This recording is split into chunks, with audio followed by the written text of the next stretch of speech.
C'est parti pour cette formation gratuite en paris sportif. Beaucoup trop de parieurs jouent sans connaissance, il est temps de poser les bases et on voulait que ce soit accessible à tous. C'est vraiment trop important pour que ces informations soient payantes.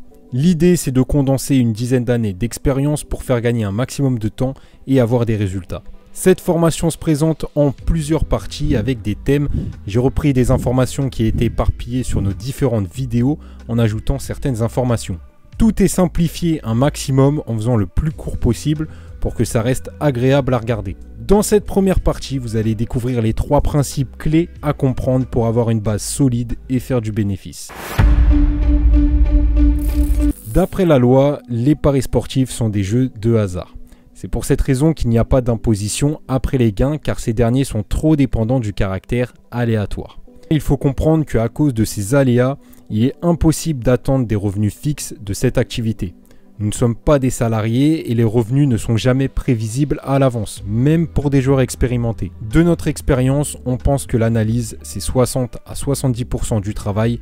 Le reste, ce sont des imprévus, parfois à l'avantage du parieur et parfois contre. C'est pour cette raison qu'une analyse est une supposition et non une confirmation. Les faits de match sont très présents et dans tous les sports. Donc en tant que parieur, nous parions sur des événements qui ont un caractère imprévisible. C'est pour cette raison que les cotes représentent des probabilités. Notre choix pour parier doit être fait en fonction de ces probabilités. Il y a une petite méthodologie très simple pour avoir une bonne approche. Un outil gratuit est à votre disposition, il permet de faire le calcul du taux de retour au joueur. Ça permet d'avoir la cote sans la marge du bookmaker, donc la vraie probabilité. En haut à droite, il y a 2 options de calcul, en double ou en triple.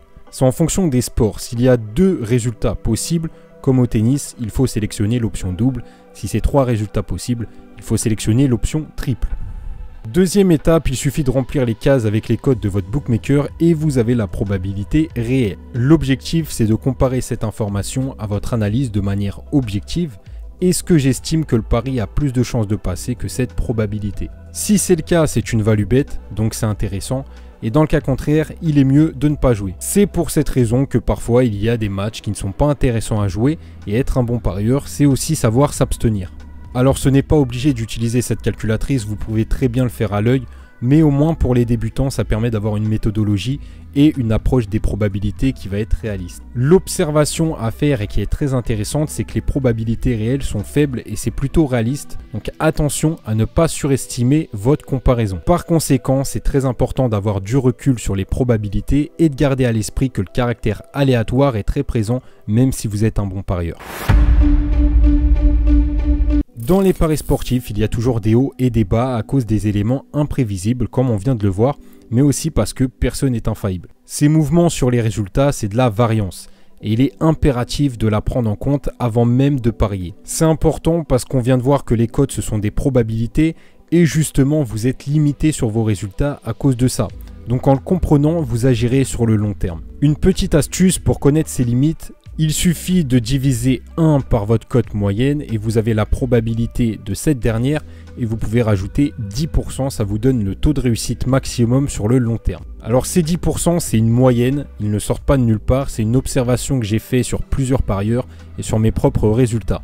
Pour les meilleurs, la différence entre la probabilité de la cote moyenne et le taux de réussite est en moyenne dans les 10%. En pratique, si vous êtes bon, ça veut dire qu'avec une cote moyenne de 2, vous savez d'avance que sur 100 paris, une quarantaine seront perdants. Ce n'est pas une vérité absolue, bien évidemment la variance rentre en jeu, c'est une moyenne, une observation à faire, ça va dépendre aussi des sports que vous allez jouer, mais c'est quand même à avoir en tête. C'est très important de comprendre que les résultats vont être obligatoirement irréguliers, avec quand même une limite, mais ça reste irrégulier et que si vous avez une vision à court terme, vous allez forcément faire n'importe quoi. C'est normal d'avoir des mois en négatif, de ne pas toujours être dans le vert, c'est une normalité dans les paris sportifs. Et d'ailleurs, c'est un peu le problème pour trouver un bon pronostiqueur parce que pour juger les résultats, il faut le faire sur beaucoup de paris pour lisser cette variance. Personnellement, j'aime bien prendre en compte mes résultats sur la saison, ça me permet d'être plus calme et de faire face aux difficultés plus facilement. Maintenant qu'on a notre principe fondateur avec le caractère aléatoire des paris et le premier principe qui en découle avec une vision sur le long terme, il manque un dernier principe qui va jouer sur notre stratégie et notre gestion. Par des attentes réalistes. J'entends d'avoir une stratégie de jeu qui n'est pas celle de la masse et qui est aussi en adéquation avec les deux principes précédents. Je m'explique. Les attentes irréalisables, c'est un problème. C'est un vrai fléau car il y a des actions qui résultent de cette mauvaise vision. Soit des combinés qui passent une fois dans l'année, alors je comprends tout à fait. Pour l'anecdote, j'ai justement commencé avec ça en tabac.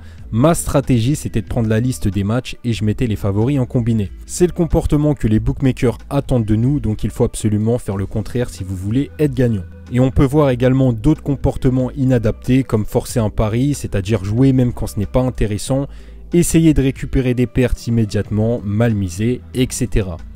Bref, le résultat d'attentes irréalistes, c'est que vous allez jouer avec vos émotions, de l'impulsivité, et c'est tout ce que veulent les bookmakers. Sur les attentes réalistes, j'englobe aussi le taux de réussite, donc j'en ai parlé précédemment, et de toute manière, il faut savoir que c'est pas une information intéressante.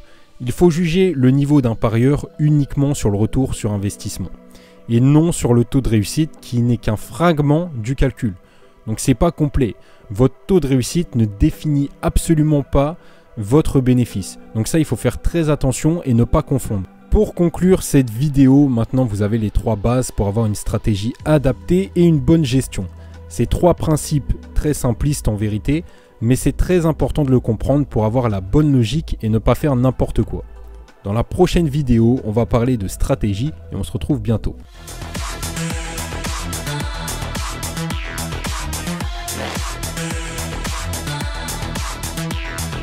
Evolution.